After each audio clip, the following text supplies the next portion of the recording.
السلام عليكم ورحمة الله وبركاته. معاكم محمود صقر، والدرس ده هيكون درس الماتيريالز وازاي هنقدر نحط ماتيريالز على الاوبجكت بتاعنا. طيب الاول لازم تعرف يعني ايه ماتيريال قبل ما تبدأ تشتغل فيها. الماتيريال زي ما قلت لك كده عبارة عن خامة. هي خامة بتتحط على الاوبجكت بتاعك. يعني مثلا ده كده عبارة عن دونت. الدونت ده المفروض ان هو هيكون يا اما بلاستيك يا اما حديد. ده عبارة عن مبنى، يعني مبني كده محطوطة فوقيه. طيب هل دي مثلا هتبقى معمولة ازاي؟ معمولة بالبوهية او معمولة بالحاجات اللي هي الدهانات او حاجة زي كده. فاوريدي ممكن تبقى بتلمع. فاللمعة دي جوه الماتيريال، يعني هي مش لون، لا هي خامة. طب لو قماش هينفع يلمع؟ هتقول لي اه ما في قماش هقول لك لا، ده داخل فيه بلاستيك او بوليستر او حاجات زي كده. تمام. لكن القماش الخامه القطن ما بتلمعش، ما ينفعش انها تلمع. هي من خصائصها كده. طب بلاستيك بيلمع. طب مثلا الحيطه مش كلها بتلمع، يعني بتاخد فيها لمعه بسيطه قوي، بس الطبيعي انها ما بتلمعش. تمام. طب الارض ما ينفعش تلمع. طب بشره الانسان ما ينفعش تلمع. في حاجات كتير. في بشره بتلمع، بس يعني على حسب كل حاجه. فطبعا انا مش بتكلم عن اللمعه بس، اللمعه دي اللي هي اصلا اسمها ريفليكشن، بس انا بتكلم عن الخصائص. طب في بشره بتكون فيها بروز اللي هي النورمال. طب في بشره تانية او في مثلا اوبجكت تاني زي الخشب بيكون في مثلا ايه حتت طالعه وحتت نازله. دي مثلا بنعملها بالنورمال، وبنعملها كمان بالبامب، وبنعملها بالديسبيسمنت، بنعملها بتفاصيل كتير. طيب التفاصيل دي كلها انا عايز اعرفها، هنعرفها ازاي؟ تعالى معايا واحده واحده كده نعرف يعني ايه ماتيريالز، وطبعا نعرف الخصائص بتاعتها. مبدئيا كده انا عايز احط ماتيريال على الاوبجكت ده. اولا بقى انا عايز ايه يعني اقول له كده ماتيريال بريفيو عشان يبقى الموضوع ابسط شويه من انه يكون على الريندر يعني. خليني اطلع من ده كده. تمام. وخليني اروح على الاوبجكت ده. خليني مثلا اروح على الاوبجكت ده كده واعمل له ايزوليت، يعني الافضل يعني بصراحه. ولنفترض دلوقتي ان انا عايز انزل ماتيريال على الاوبجكت ده. الماتيريال دي انا هنزلها ازاي؟ بتروح على الاوبجكت عادي، ومن القائمه دي بتنزل اخر حاجه من تحت هنا ماتيريال بروبرتي. بتدوس عليها بتلاقي المكان ده فاضي. خلاص. بتدوس من هنا نيو، بينزل لك هنا ماتيريال. تمام. وهنا بينزل لك الخصائص بتاعتها. طبعا انت هنا ممكن تضيف واحده كمان وتقول له نيو. تمام. بس دي ليها استخدامات تانية. هنتكلم فيها مش دلوقتي. دلوقتي انا عايز انزل ماتيريال على الاوبجكت ده. تمام. عشان تنزل ماتيريال على الاوبجكت ده كده انت خلاص نزلت ماتيريال، فانا هنا ممكن اقول له مثلا دونتس. طبعا زي ما انت شايف، انا كنت لسه هقول لك دلوقتي ان هو مش بيدعم العربي يعني. برنامج بلندر مش بيدعم العربي، فاحنا انا بحب ان انا اكتب كل حاجه بالعربي عشان ابقى فاهم، لان انا في الانجليش مش احسن حاجه، يعني السبيلنج بتاعي مش كويس. لكن هو للاسف ما فيهوش عربي. فهنكتب بالانجلش كده وزي ما تطلع السبيلنج مش مشكله حتى لو طلعت غلط. طيب دلوقتي انا عندي الدونت. انا ممكن ما انا عايز الدونت دي كل لونها عامل ازاي. فطبعا انا طالما هلون فانا محتاج الكالر باليت بتاعتي. تمام. طبعا الكالر باليت بتاعتي انا جايبها بالشكل ده، ولكن انا نسيت اجيب الهكس كود بتاعها. يعني انا نسيت اخد الهكس كود، فدي مشكله. فانا ممكن اقوم جاي داخل هنا اقول له كالر هانت. اوكي. كالر هانت. اخش من هنا كده واختار اي باليتة الوان سي مثلا. آه عايزين باليتة الوان كنت تكون حلوه. ده كده هيخلي الديزاين يعني مش عارف بصراحه. ده كده هيخليه بينك قوي. مش عارف والله. اللي كانت معانا كانت جميله والله. مش عارف انا وديتها فين.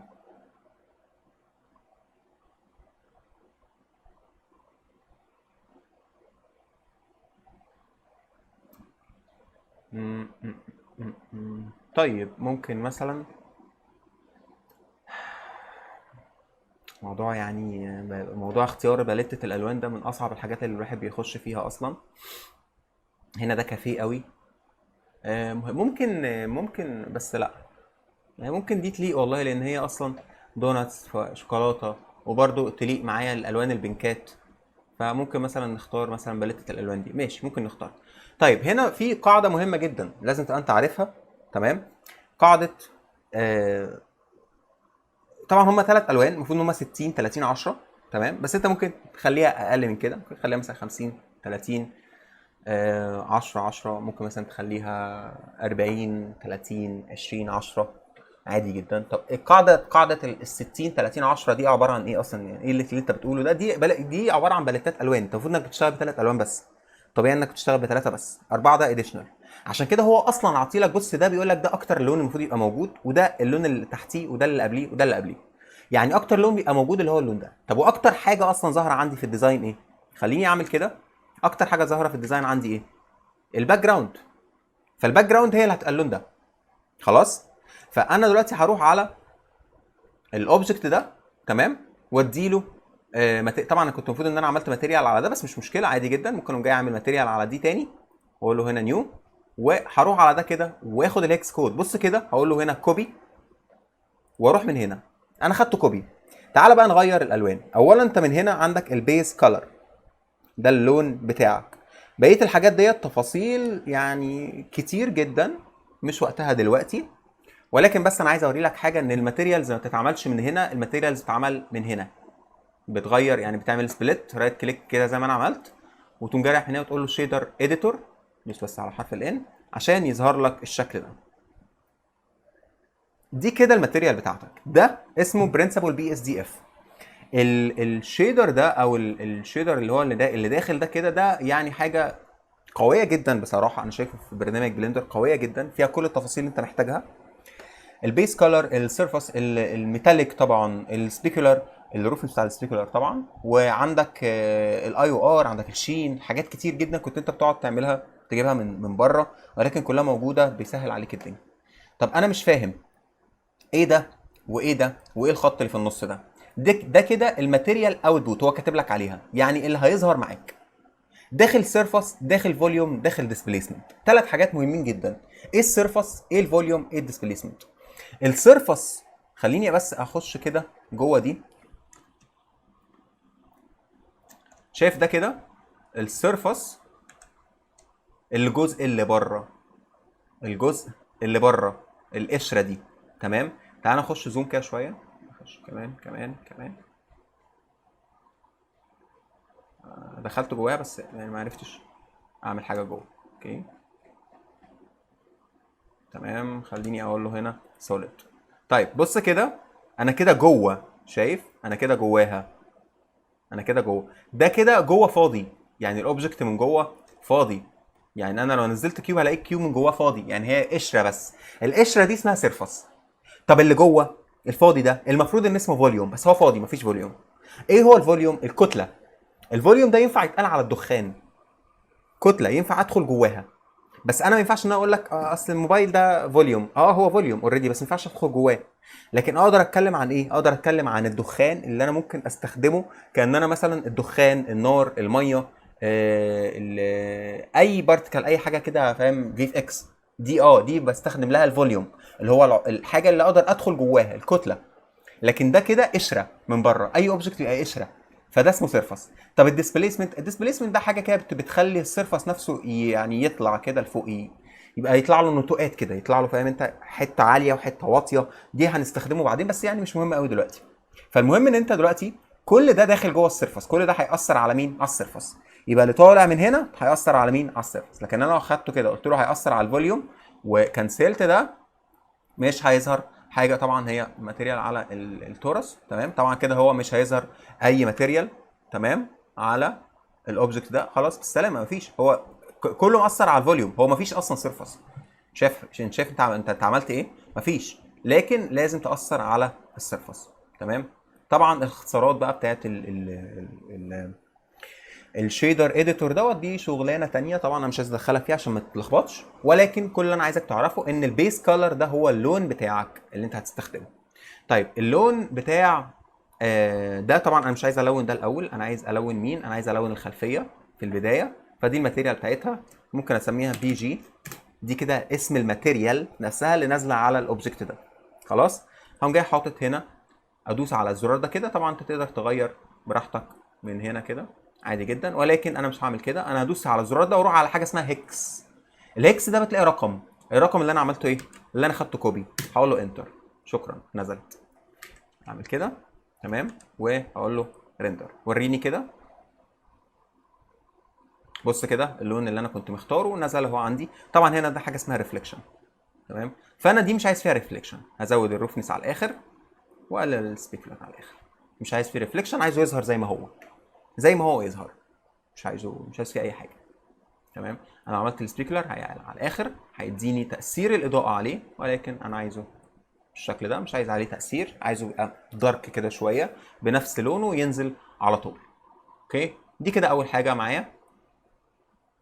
تعالى بقى نبدا نلون بقيه الحاجات. اولا كده انا عندي درجات الالوان بتاعتي. انا ممكن مثلا اعمل ايه؟ ممكن اخد اللون ده مثلا كوبي. انا مش حاسسها بصراحه قوي، بس يعني تمام، يعني هنجرب. انتر بالشكل ده كده، هتبقى طالعه معايا بالشكل ده. دي انا عايز فيها تبقى بتلمع، ولكن اللمعه بتاعتها ما تبقاش قويه قوي، فكده يعني مش وحشه. بس ممكن اعلي السبيكولر شويه واقلل الروفنس شويه، حاجه كده مثلا، بحيث انها تلمع. ايوه، عايز اللمعه بتاعتها تكون حلوه كده، يعني رقم حلو 0.3 مثلا، بتلمع كده كويس. اوكي تمام. طيب خليني اطلع من ده كده واقول له ماتيريال بريفيو. جميل. خليني اروح على دول، تمام، كل دول كده. هاخد واحده بس من دول واقوم جاي قايل له نيو، يعني لونها ابيض، تمام. بس انا مش عارف، حاسس انها لونها غامق ولا عشان الظل. ممكن يبقى الظل، ممكن يبقى من الظل بس. طيب ده كده خامة ايه؟ وايت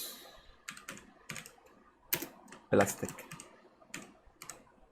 ماشي، مع ان البلاستيك باقل من كده، خليه ب 0.2. ماشي، 0.2 هزود معايا الروفنس، هيخليه بيلمع اكتر، تمام. دي كده وايت بلاستيك. طيب دلوقتي الوايت بلاستيك ديت انا هروح على دي واقوم جاي هنا اقول له نزل لي وايت بلاستيك.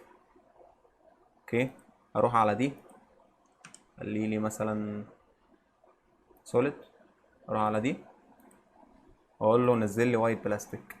شايف بالشكل ده؟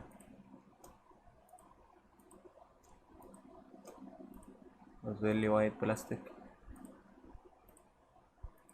كده. انا بحط ايه؟ نفس الماتيريال، نفس الماتيريال هي بالظبط بحطها، بحيث ان انا لما اغيرها يتغيروا كلهم مع بعض.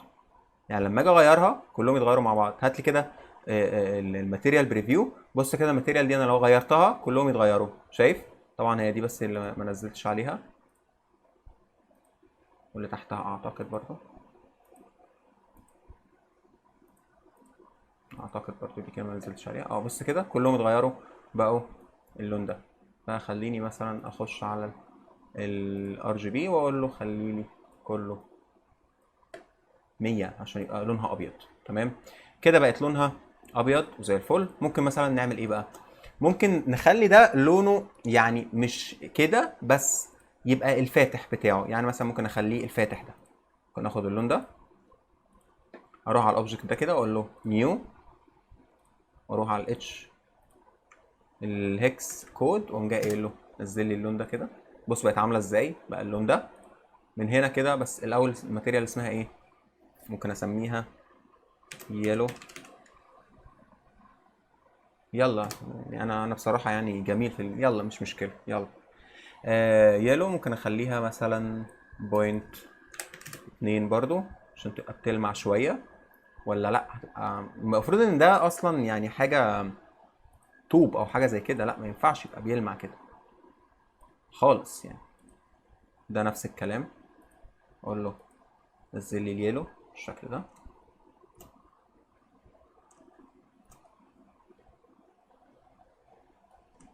تمام. طيب الجزء اللي فوق دوت انا مش هلونه الاول، لازم الون الجزء الاساسي بتاعي. الجزء الاساسي بتاعي هيبقى لونه ايه؟ ممكن يبقى لونه نفس اللون ده. يعني ممكن اخد اللون ده، خلاص، ممكن اخد اللون ده واطعم اللون ده بقى. يعني ممكن اخد ده كده مثلا واقول له هنا 01، او ممكن اسميها بقى بادي احسن، يعني بادي هتبقى احسن. واقول له هيكس كود هنا نزل لي ده، تمام. والله اللون حلو قوي. تمام. اوكي تمام جدا. ده هياخد نفس اللون. هياخد نفس اللون. تمام. بس هدوس على رقم 2 ده، هخليه مختلف. يبقى هنا بقت دلوقتي الماتيريال دي بقت نفس هي الماتيريال، بس خدت منها كوبي. ليه؟ عشان هعدل فيه، يعني ده لازم يبقى اغمق شويه. فهقوم جاي رايح من هنا من على اتش اس في، من على الفاليو ممكن اخلي دي بوينت 4، اقلل بس الفاليو بتاعتها. بص بقى اغمق ازاي، بقى نفس اللون بس اغمق شويه. هروح من هنا بقى وقوم جاي قايل له ايه، بادي 2. اروح من هنا بادي 2. اوكي حلو قوي. طيب هروح على واحده من دول، بس خليني امسك اول واحده كده، واقوم جاي قايل له ضيف لي واحده من هنا واسميها مثلا جراس او حاجه زي كده مثلا، او بلانيت. خلينا نقول بلانيت مثلا. الله اعلم دي بقى بلانيت كوكب ولا بلانيت زرقاء، الله اعلم بقى تناسب. فممكن اروح مثلا على حاجه زي كده، وعادي جدا بقى اختار لون اخضر، مش لازم يكون جوه الباليتة الالوان بتاعتي. فهقلل بس الفاليو شويه كده عشان يديني اللون ده. وال حاجه زي كده مثلا مش هتاخد ريفليكشن خالص، يعني ممكن ازود الروفنس ده بيمنع الريفليكشن، والسبيكولر بيقلل سقوط الضوء يعني عليه. تمام. فهبدا بقى ان انا اضيف بلانت كده. طبعا انت ممكن تعمل حاجه، انت ممكن تعملهم اتنين ماتيريال وتعمل فاريشن، يعني ممكن تخلي واحده اغمق من التانيه، فاهم حاجه؟ تعمل فاريشن ما بين ده وما بين ده، وبراحتك يعني. يعني تخلي مثلا حاجه اغمق من حاجه بتاع كده يعني. خليني اروح كده. طبعا يعني انا في حاجه اسمها لينك انت بتعمله معاهم. انا عملت ايه؟ في لينك بتعمله لما بتيجي تاخد كوبي، بس انا طبعا مش عايز ادخلك برضه في كده. انا جاي معاك في ابسط حاجه ممكن تعملها، يعني ديزاين كبير وكل حاجه وديزاين كامل، ولكن انا مش مخليك تستخدم اي تفاصيل جوه البرنامج عشان اي حد يقدر يعمله. اي حد شاف محاضرتين على بلندر يقدر يعمل الديزاين ده، مش محتاج ان هو يخش بموديفايرز، ومش محتاج ان هو يخش جيومتري نودز، ومش محتاج ان هو يخش على ويفهم ماتيريالز بتتعمل ازاي. مش محتاج اي حاجه من الحاجات دي عشان تطلع ديزاين بسيط زي ده. هو انا شايف ان هو ديزاين بسيط بصراحه، وفي نفس الوقت حلو. يعني انا شايف ان هو ديزاين بسيط، مش محتاج منك مجهود، محتاج منك وقت بس، وفي نفس الوقت حلو. يعني انا شايف ان هو كويس مش وحش، وهكذا. تمام. طيب فاضل ايه تاني؟ فاضل يا سيدي ان انا دلوقتي الجزء اللي فوق ده طبعا هديله ماتيريال لونها ابيض، او اللون اللي هو الاصفر اللي كان متدقي عندنا. يعني شايف اللون ده ممكن استخدمه دلوقتي في ان انا اضيف ماتيريال. مش عارف، انا ما استخدمتوش صح؟ ما استخدمتوش. خلاص بقى مش مشكله، مش لازم اسميه. اقول له هيكس، جاي منزله كده. حلو. تمام جدا. واللون ده انا ممكن استخدمه بقى على الخشب. شايف الخشب اللي انا عامله ده اللي هو ده كده، ممكن استخدمه هنا كمان. بس طبعا الماتيريال دي اسمها ايه؟ دي المشكله بقى. هنا ممكن اسميه وود. خلاص عشان لما اخش من هنا اعرف اجيب انهي ماتيريال. فين ماتيريال وود؟ إحنا عندنا هنا في سهم وود كده، في نفس الكلام وود. مش حاسسها بس هنجرب. هنجرب برضو. تمام. ده ممكن اعمله كده برضو، بس تمام.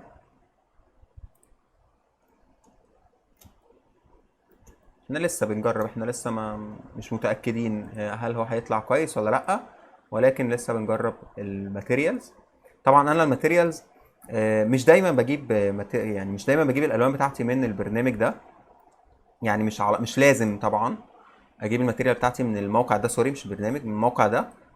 الالوان بتاعتك انت مش مجبر يعني انك انت هو ده، يعني هو ده لا خالص. انت هي كل التفاصيل، بس كل الحكايه بس ان انا حبيت ان انا اشتغل بباليتة الوان تكون ثابته معايا وخلاص يعني. ممكن اخليه اللون ده كده، وافصل ده عنه، خليه وود 2. تمام، وهخلي ده اغمق شويه.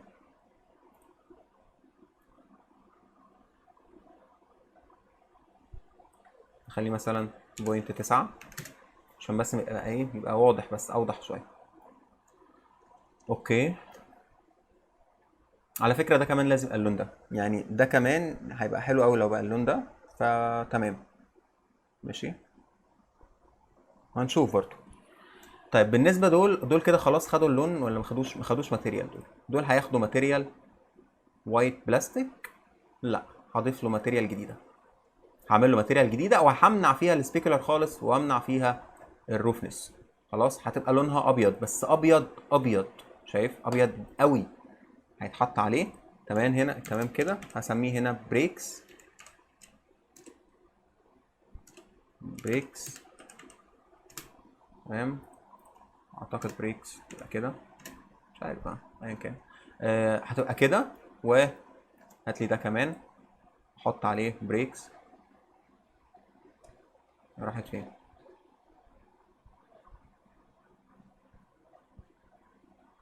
ما مش عارف هي راحت فين. مش دي كان اسمها بريكس؟ طيب خلاص، هنا بقى فين؟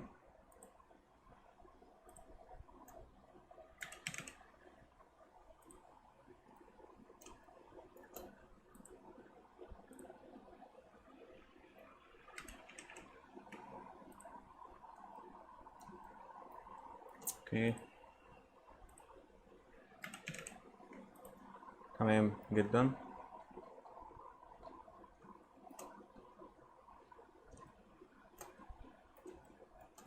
كده يعني لونا معظم الحاجات اللي كانت موجودة. في حاجة تانية ما خدتش ماتيريالز اعتقد، اعتقد كده. الجزء ده ما اخدش ماتيريال. طيب هنا بقى انا قسمت ده لاكتر من لون عشان حاجة معينة. طبعا في ماتيريالز بتتعمل، انا ده عايز لون ولون، لون ولون، فاهم انت الفكرة؟ انا عايز ده يبقى لون، يعني كل حاجة ليها لون يعني. تمام. طبعا في ماتيريالز بتبقى مخصصه لكده، انها بتديك لاينز، يعني تقدر تحط لونين، بس انا مش عايز ادخلك فيها بصراحه. يعني عايز اعمل لك، يعني عايز ادخلك في اعمل لك ماتيريال تكون سهله بسيطه. خلاص. طيب اولا دلوقتي انا هعمل ايه؟ انا كده في الايديت مود، كده انا في الاوبجكت مود. بص لما بخش الايديت مود بيظهر عندي حاجات مختلفه. طب خليني في الاوبجكت مود عادي جدا، هضيف ماتيريال. خلاص.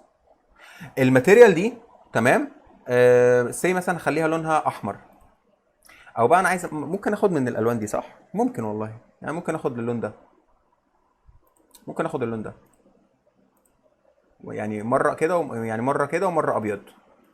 اجرب برضو لو عجبتنا. تمام، حلو. طيب دلوقتي بقى هخش في الايديت مود، وعايز اعمل ايه دلوقتي؟ عايز اخد الفيس ده مع ده مع ده كده، دول اديهم لون مختلف. اولا هعمل ماتيريال جديده، هضيف كده ماتيريال جديده هنا، واقول له نيو ماتيريال على الشيدر. تمام، وده هخليه ابيض، وانا واقف كده على السلكشن اقول له اساين. بص كده، شكرا، عملت ماتيريال من ايه، من البوليجون نفسه. نفس الكلام ده هعمله فين؟ هعمله هنا، هي بالظبط. هدوس على التاب، اختار الفيس ده، بس اختار بقى ده، او لا ثواني، قبل ما اعمل كده انا هاخد بس، انا هنزل هنا نفس الماتيريال. خليني بس الاول اشوف الماتيريال دي كان اسمها ايه. براون. اوكي، الماتيريال دي، فهروح من هنا مثلا اقول له مثلا لا مش نيو طبعا، انا هقول له هنا نضيف براون بالشكل ده.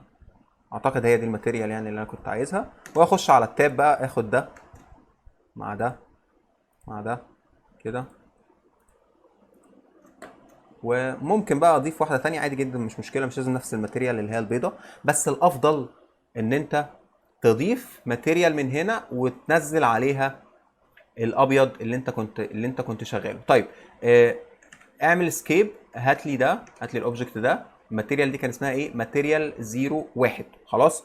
فانا ممكن من هنا اروح اقول له هات لي الماتيريال دي، حطها لي على السلكشن اللي انا عملته. وفين السلكشن اللي انا عملته؟ ايوه، assign ماتيريال 01، ماتيريال 01. تمام. واعملها لي assign هنا. خلاص. ابص كده، كده الدنيا تمام التمام. هنعمل دي كده ونعمل دول بالشكل ده. هم دول برضو عدد فردي ولا دول عدد زوجي؟ المفروض كان يبقى عدد فردي على فكرة، بس مش مهم. دول كان المفروض يبقى عدد فردي بس مش مهم. هدوس تاب وهقول له هنا نزل لي البراون، واد نزل لي الماتيريال 01. خلاص. هنا كده اخد ده مع ده، ممكن يعني ممكن اعمل الاتنين دول كده، بس مش مشكلة، خلاص عادي عادي. هقول له assign. لا ثواني، assign ده كده، هات لي ده، زود لي البراون، وزود لي برضو الماتيريال 1، وخش على الايديت مود.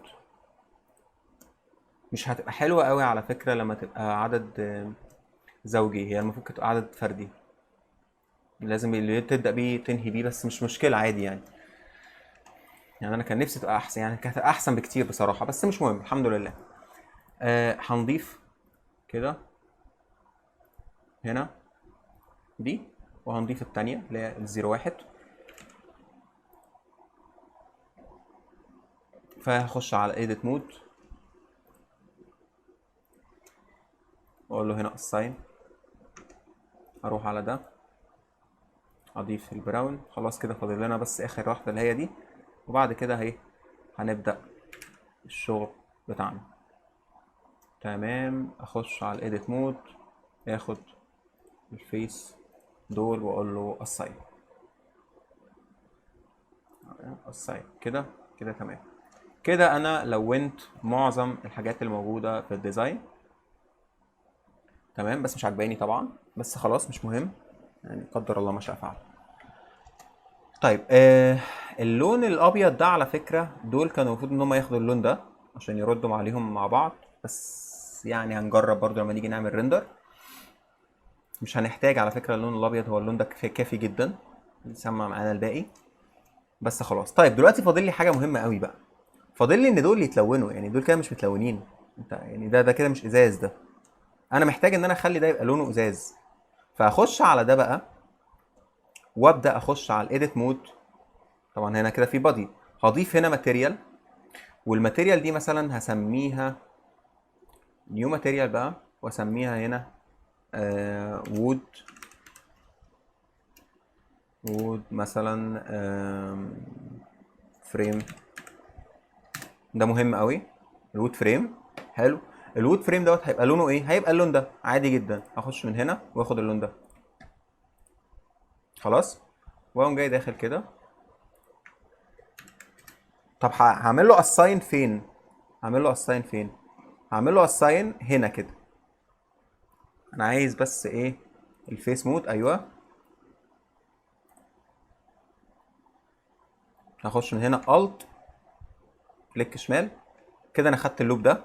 الت، خليني اعمل كده، الت كليك شمال، خدت اللوب ده.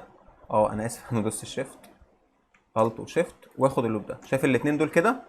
الاتنين دول المفروض ان هم ياخدوا معايا اللون ده، اللون الاصفر ده. خلاص. طبعا انا مش هاخد دول لوحدهم، انا بقى هعمل كده شيفت والت واخد ده، شيفت والت واخد ده، شيفت والت، شيفت والت، زد، شيفت والت واخد ده كده. بص انا ضيعت السلكشن عشان مكسل بس اخش زوم، ف لنا الله.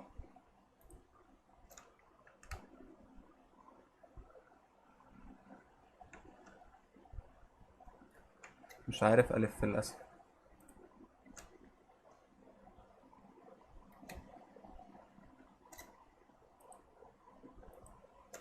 اوكي بالشكل ده كده. طبعا انا بعمل كده لسبب واحد بس، عشان من لون واحد يعني، لو حبيت اغير ما افضلش كل شويه اغير يعني،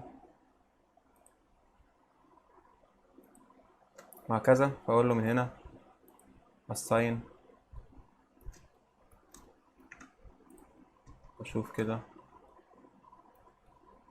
اعتقد كده احسن شويه. تمام. طيب بعد كده محتاج ايه؟ بعد كده محتاج اعمل الازاز. تمام. اخش كده اخد الفيس ده والفيس ده والفيس ده والفيس ده، دول كده هيبقوا ماتيريال الازاز. فانا هضيف من هنا كده ماتيريال، وهقول له نيو، واسميها جلاس. طبعا ابسط حاجه هتقول لي طب تعالى بقى ارفع بقى الترانسميشن لا، هقول لك لا عادي، انا هشتغل ديفيوز عادي جدا.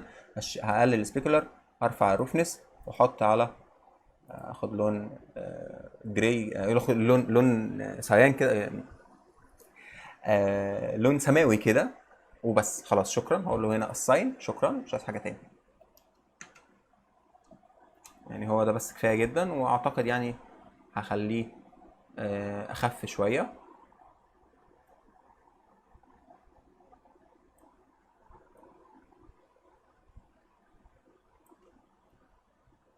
يعني كده افضل بالنسبه لي.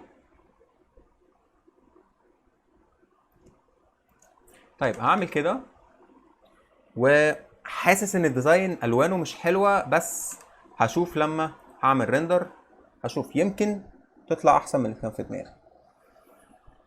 الالوان مش حلوه، الالوان مش عجباني بصراحه.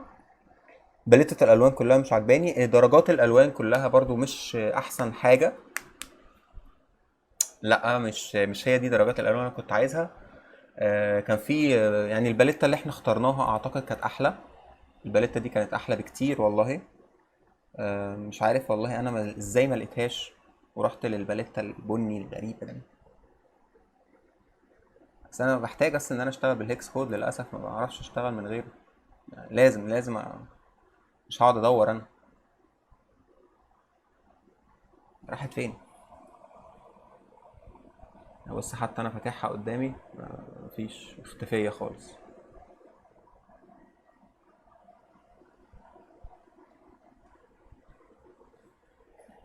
الباليتة كانت حلوة والله، بس طبعا مش ما كنتش انا عايزها تطلع كده يعني، ما كنتش عايزها بالجمود ده يعني. مش حلوة خالص بصراحة.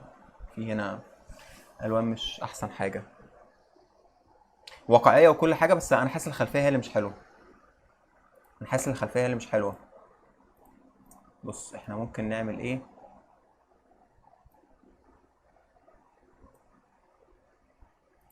ممكن نغمق الخلفية خالص،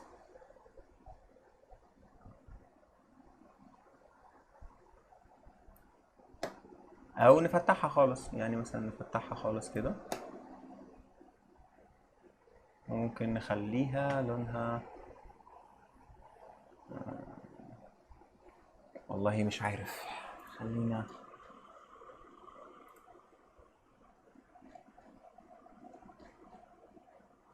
انا اوريدي ضيعت باليتة الالوان اللي احنا كنا شغالين بيها اصلا اهي.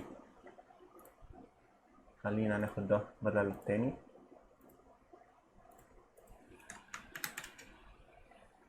لا كده احلى بكتير طبعا، كده احلى 100 مرة يعني.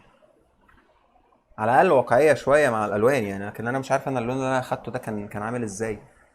كده احلى بكتير طبعا. كان التاني كان غامق جدا يعني. يمكن عشان كنت خايف السبيكولر. لا ما كانش له علاقة. كده احسن شوية. وممكن بقى ايه، خلاص انا تمام كده. هقول له كنترول اس، واروح على اعدادات الاوتبوت، هقول له هنا 1000 في 1000 بالشكل ده، واخش بقى زوم شوية. لا انا خليني بس اخش زوم بالكاميرا، انا عايز اخش زوم بالكاميرا، مش هعمل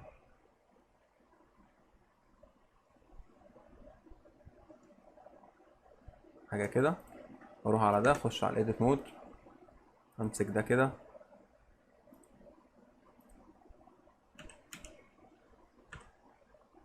ارفع دي فوق كده. خلاص شكرا، هو ده المطلوب. كنترول اس. شكرا ليك جدا. على فكرة احنا ممكن نرفع دول شوية، صح؟ ممكن دول يرفعوا سكيل.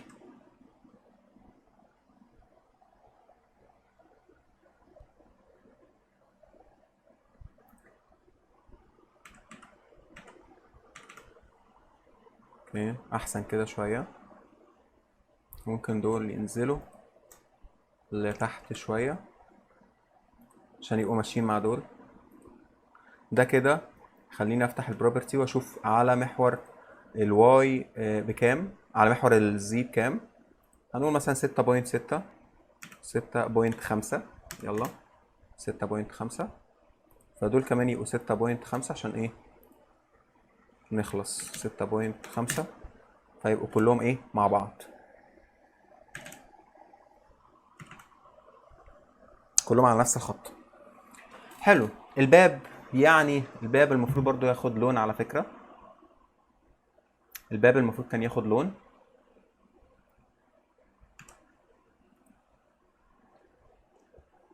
الباب هياخد نفس اللون ده، يعني ده كده. اقول لك انا الباب ده هياخد نفس اللون ده، هيبقى حلو قوي على فكرة. فين الماتيريالز؟ يعني لو قلت له assign هنا هيبقى كويس جدا.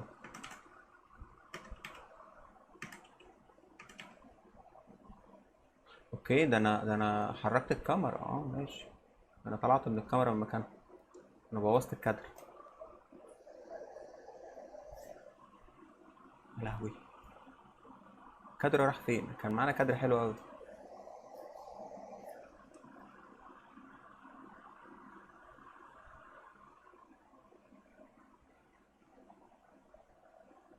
اعتقد كده. اعتقد كده كويس. كنترول اس. طلعني بقى من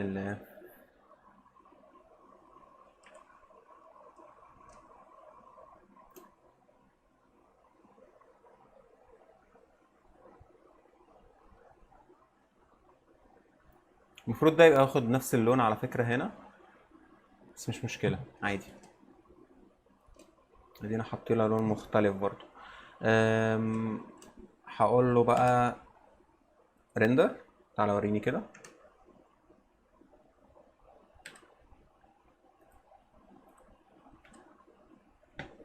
اعتقد كده كويسة. حاسس ان اللون ده غامق شوية بس مش مشكلة.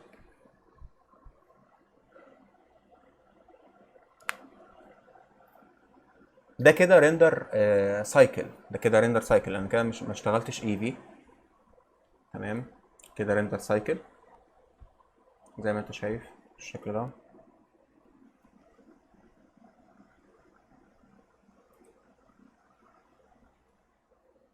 الريندر بتاعه كويس. مش واخد وقت برضو كبير، يعني اعتقد مش هياخد وقت كبير ويرندر. تمام. انا هقول له بقى هنا كنترول اس، وهقول له كفايه كده. خليك بقى على السوليد واخد منه صوره 1000 في 1000.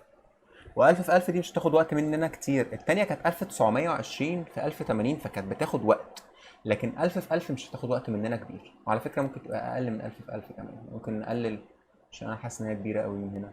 أنا ممكن أخليها 1000 في 800 بس. ممكن أخليها 1000 في 800.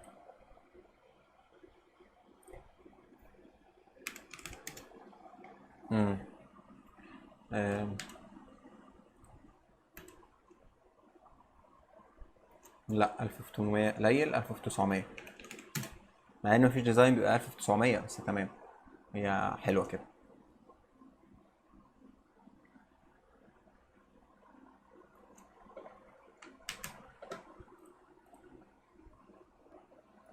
والله تمام.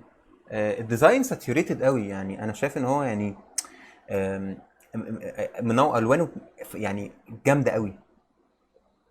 انا مش حابب حاجه زي كده بصراحه، بس ماشي.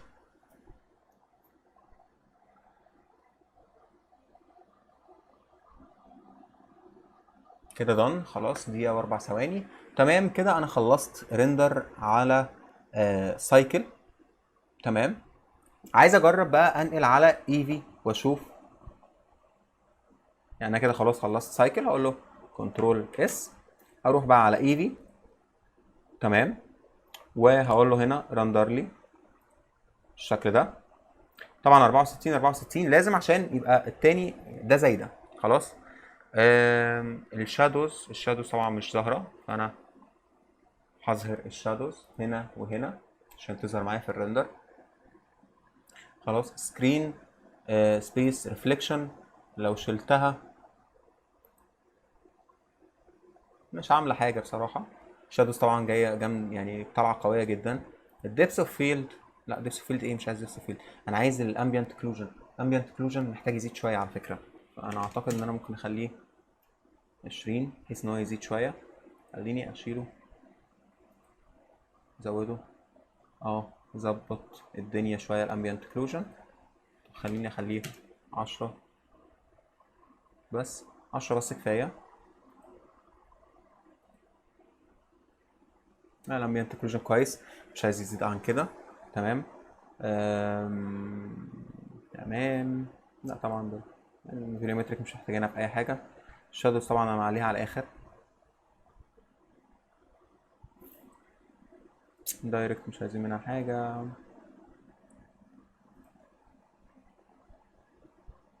اوكي، بس انا مش محتاج اكتر من كده. ممكن احط بلوم لو احتجت، بس مش محتاج ان انا احط للديزاين ده بلوم خالص. فهقول له طبعا ده كده خلاص رندر معايا، فهقول له اف 12. تمام، اف 12 كده، مع ان كنت عايز احطه على سلوت تاني والله، بس يعني مش اوكي. تمام، خليني بقى اروح على سلوت 2 اللي كان مترندر عليه ده، ارجع تاني لسايكل ورندر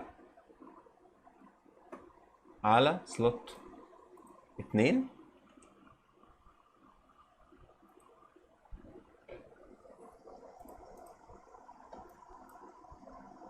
كده عندي سلوت 1. تمام. على فكرة انا ده حلو، انا شايف ان ده كويس وفلات اكتر من التاني. اللون واحد ثابت، شايف اللون ثابت معايا ما بيتحركش، لكن هنا اللون معايا بيتدرج. طبعا الشمس، مشكلة الشمس اللي انا كل مرة بنساها، معلش كل مرة انا بنساها واسيبها. اللون على سايكل بيتدرج، وانا مش عايز التدريجة دي لانه اعطيله واقعية جامدة قوي، وانا مش عايزه كده. هنا اللون يعني فلات قوي، يعني الديزاين فلات زي ما كنا بنشوف بقى في التصميمات اللي هي البسيطه. زي ما قلت لك في المحاضرات الاولانيه خالص، كانت اول محاضره تقريبا او حاجه زي كده، لما وريتك المدن دي بتتعمل ازاي. طبعا هنا عندك 8 ثواني و41 جزء من الثانيه، ده حاجه بسيطه جدا ورقم ضعيف جدا، يعني رقم يعني كويس ان هو عاطي لك حاجه زي كده. طيب ده ايه يعني ايه الكويس في كده؟ الكويس في كده ان انا اقدر اعمل انيميشن بسهوله، مش هيتعبني، مش هيخليني اخد 6 سنين بعمل انيميشن. 6 سنين بعمل بطلع ريندر، قاعد كتير. يعني في برامج بتخليك انت تقعد مثلا 3 اسابيع بترندر، ودي حقيقه، ودي حصلت معايا. يعني مش بقول لك انا مثلا ده. هنا بص ده ريندر واقعي جدا، ساتوريتد شويه، بس طبعا تقدر انك تقلل بقى الساتوريشن شويه، تقدر تقلل يعني، تحط فوق بقى، تعمل الحركات بتاعتك زي ما انت عايز. تمام، لكن انا شايف ده خد وقت قد ايه، دقيقه وخمس ثواني. انا شايف ان ايفي نتيجته احسن، حتى لو ده اعطيلك اكتر من لون. يعني بص حتى الري تريسد، البونسنج بتاعها، الري طالع من هنا نزل هنا، طالع هنا نزل هنا، اعطيلك الوان كتير، كل حاجه واخده من بعض. يعني بص اللون ده جاي من هنا، شايف اللون الغامق ده جاي من هنا اصلا. الالوان كلها واخده من الوان بعض، لو بصيت على اللون الاخضر ده مش هتلاقيه في سلوت واحد نفس اللون. بص افتح بكتير، لان هم مش واخدين الالوان من بعض، هم واخدين الوانهم. مفيش حاجه اسمها ري تريسد، ما بياخدش الوان من بعض. يعني ما بياخدوش، ما مش بيكالكوليت مع بعض، لا لا لا. هو لونه وخلاص، شكرا على كده. في ريفليكشن، في ريفليكشن، مفيش خلاص. يعني ما بياخدوش الوان من بعض. هو ممكن بس ايه، لو انت عايز تعمل ريفليكشن ادي عندك اللايت اهي، اعطيتك ريفليكشن ولا تزعل نفسك. عايز حاجه تاني؟ بس هو ده اللي موجود عنده. لكن هنا طبعا عشان بقى ده بيطلع من هنا بيروح هنا بيروح هنا، فبياخد وقت، وفي نفس الوقت بصراحه مش عجباني، مش احسن حاجه.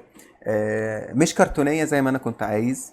هو سايكل حلو قوي، حلو جدا في التصميمات الواقعيه، التصميمات اللي محتاجه فعلا ريندر قوي. لكن ايفي في التصميمات البسيطة اللي هو كان على سطح واحد، التصميمات البسيطة الكرتونية زي ما انت شايف كده، انا شايف ان هو احسن بكتير بكتير يعني بصراحة. طيب كده احنا خلصنا الديزاين بتاعنا ده. كده اول ديزاين انت تعمله، منتهى السهولة. ديزاين سهل جدا، ما اخدش معانا وقت كتير. يمكن بس عشان في البداية هتلاقي الموضوع صعب، لكن بعد كده ان شاء الله والله هتلاقي الموضوع بسيط وسهل ومش هتستصعبه خالص. كان معاكم محمود صقر. اشوفكم على خير ان شاء الله في دروس جايه، والسلام عليكم ورحمه الله وبركاته.